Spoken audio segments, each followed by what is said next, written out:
Welcome to the Tatum Christian Variety Show, brought to you by Tatum Creative. Your host, Nicholas Tatum, is ready to have fun with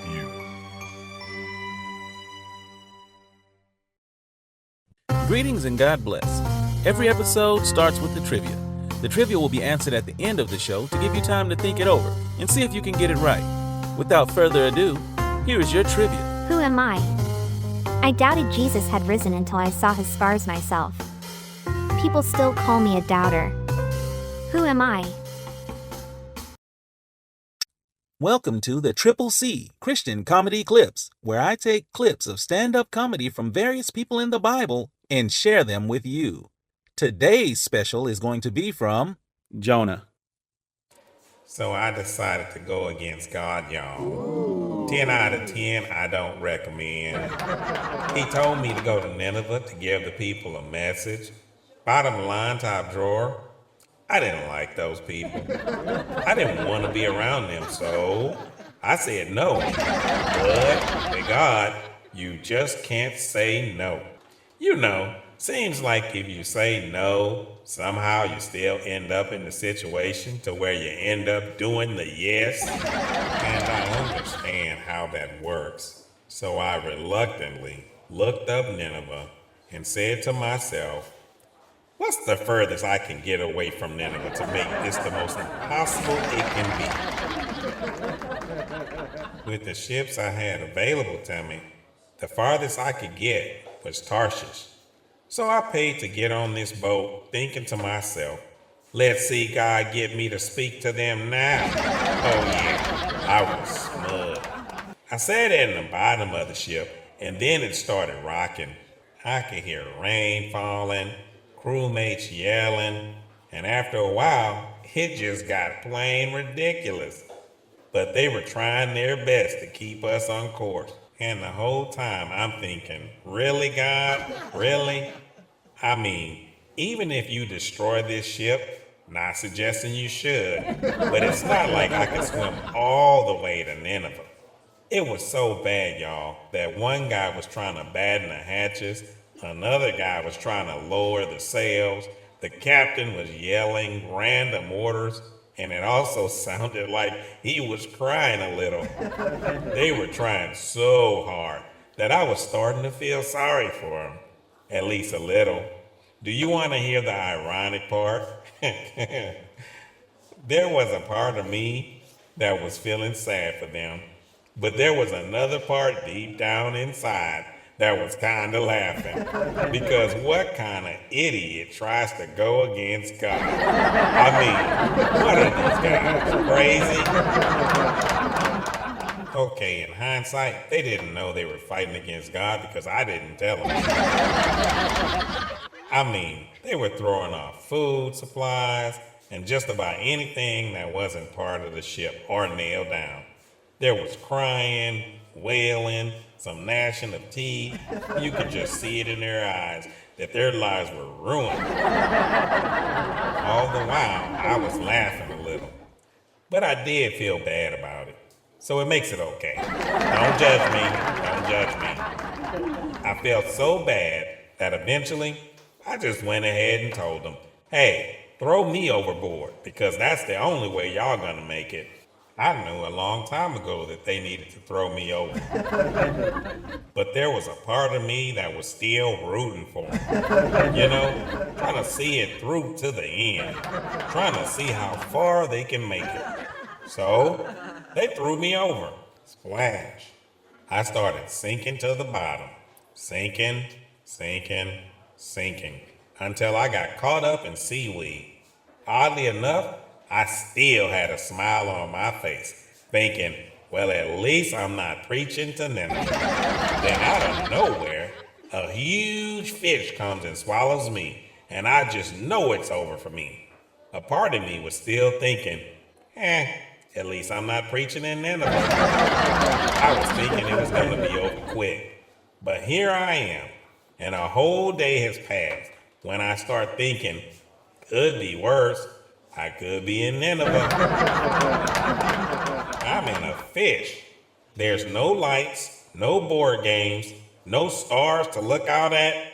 I mean, it's boring. By day 2 of not becoming fish poop, I'm thinking to myself, it sure would be nice to see the outside again.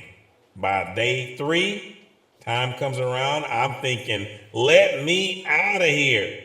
I'll do anything to get out of here. Not thinking about how I got in there in the first place.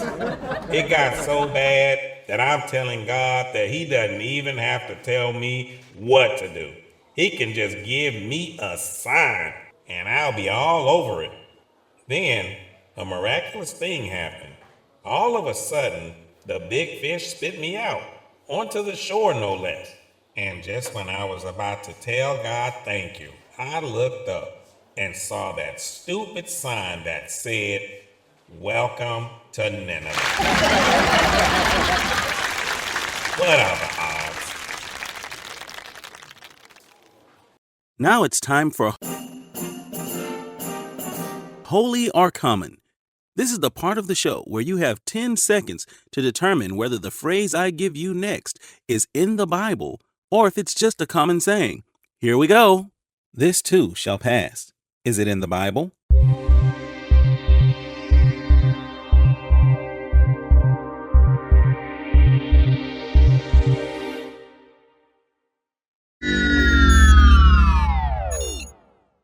This phrase is not in the Bible. It is a Persian proverb. The Bible does promise that trials are temporary and that God is faithful in 2 Corinthians 4:17. But this phrase itself is not in the Bible.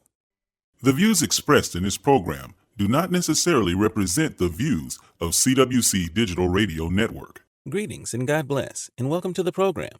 I'm your host, Nicholas Tatum, and I'm here to have fun with you. Well, perhaps you might learn a little something from my ramblings. Today I want to tell a story. Well, not tell a story, put you in a scenario. Here's the scenario. God speaks to you in your church and wants you to clean up the drug problem in your area. You notice that there's a drug house, one that's being used to sell drugs and do all sorts of things, but it turns out that house doesn't belong to anybody. The people who are selling drugs out of it are squatters. God tells you to take over that house, go ahead and pay for it and make it your own and take everything in it and destroy it. So you go through the realty process and you get control of the house.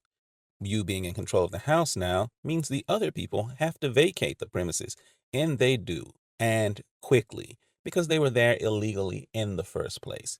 God tells you, now that you have possession of this property, I want you to go in and destroy everything that's inside of it. Everything except for the actual structures like the cabinets and the walls and everything else. Just destroy everything and get rid of it.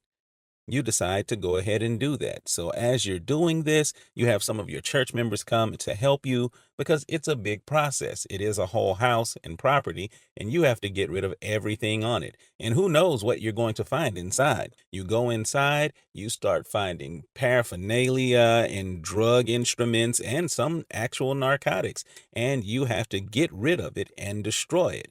So you start doing this thing. After a while, one of your patrons comes up to you and says, "Hey, what do you want to do about this?" And you go check it out and you see a box, and it is a box that was hidden behind a spot in the wall. It's a huge box. And then you open up the box, and in the box there is $30 million. $30 million.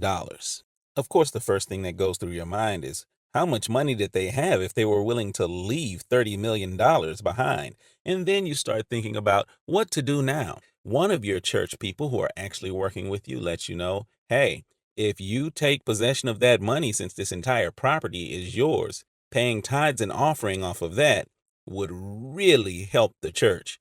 Or you can just donate the entire sum to the church, and that would really help. In this scenario, although you were able to purchase the property as God allowed, it was because of the favor that he gave you, and not because your church is so well off that it doesn't need the funds. In fact, your church is month to month on paying the notes that it has for the church, and sometimes you have to do extra fundraisers in order to actually get the money to pay for the month. So that would be a very good prospect for you to actually take in that $30 million. How much is it at 10% of 30 million? If you were to just pay the 10% tithes, that's 3 million. That could take care of a whole lot of bills for the church, not to mention you getting to keep the rest of it. Wow. Can you imagine living off of that much money? That's $27 million for you to have. And even if you were to give an offering that matched the 3 million, that's 6 million gone, and you still have 24 million to live off of and have your own life. Or if you were to give the church half and you were to keep half, you would still have millions of dollars to work with. All those prospects would feel so good in your mind and in your heart, and everyone around you is saying, yeah, that's a good idea. Why don't we do this? Why don't we go ahead, take possession of the money, because it is ours since we own the property and it was on the property, and then we'll pay the tithes and offering off of the money. What's the problem there? I'll tell you what the problem there is. The problem is the same problem that was seen in 1 Samuel chapter 15. In this chapter, Saul was told, you will destroy everything of the Amalekites. Don't leave anything alive, not the animals and not the people. Saul, on the other hand, took the king captive, killed all of the people, and then kept the best of the sheep and the cattle. We start at verse 20 here. But I did obey the Lord, Saul said. I went on the mission the Lord assigned me. I completely destroyed the Amalekites and brought back Agag, their king.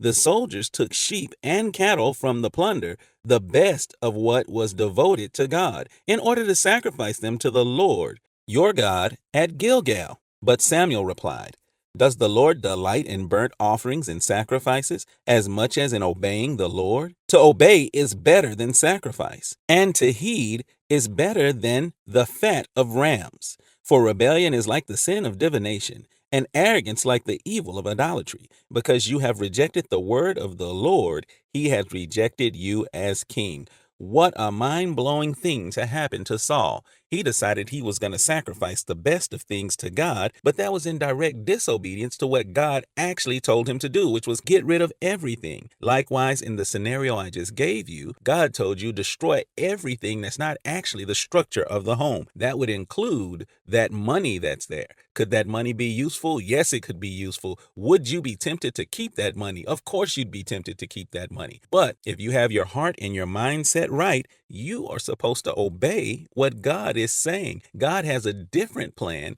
than that money for you to become who you're supposed to become or have what you're supposed to have. He doesn't even need you to take that money on behalf of the church so that you can do a good thing and make sure that the church is kept running. He's able to take care of the church. What if you do try to use that money and it turns out that money was counterfeit and now everybody goes to jail? That's just one scenario of how things can go wrong. But even if nothing would go wrong because the money was real, you would still have disobeyed God and God would have to deal with you. How many of us can actually say that we would not take the $30 million just because God said destroy everything? How many of us would be able to keep ourselves from making excuses and saying, God will understand, or God would rather it this way, or it's better if I sacrifice this by giving it to God? It's a hard situation. So maybe we have a little more sympathy for Saul now.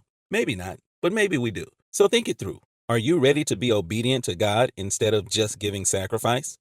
Hey, if you enjoyed any portions of this show, you might find yourself interested in my book series. The Jesus Freak book series is a 4-book series that'll help you get deeper in your faith through story and action. You can find out more about it at www.officialjesusfreak.com.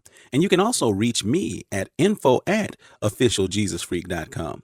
Be sure to use TCVS or Tatum Christian Variety Show as the subject line. Until next time, trust God with the impossible and live your faith boldly. Here's the answer for your trivia today. I'm sorry that I kept you waiting, but let's see how you did. Who am I? I doubted Jesus had risen until I saw his scars myself. People still call me a doubter. Who am I? The answer is Thomas.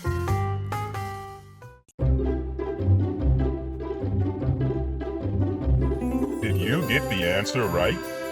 This has been the Tatum Christian Variety Show, brought to you by Tatum Creative. Your host, Nicholas Tatum, wants you to have a blessed week.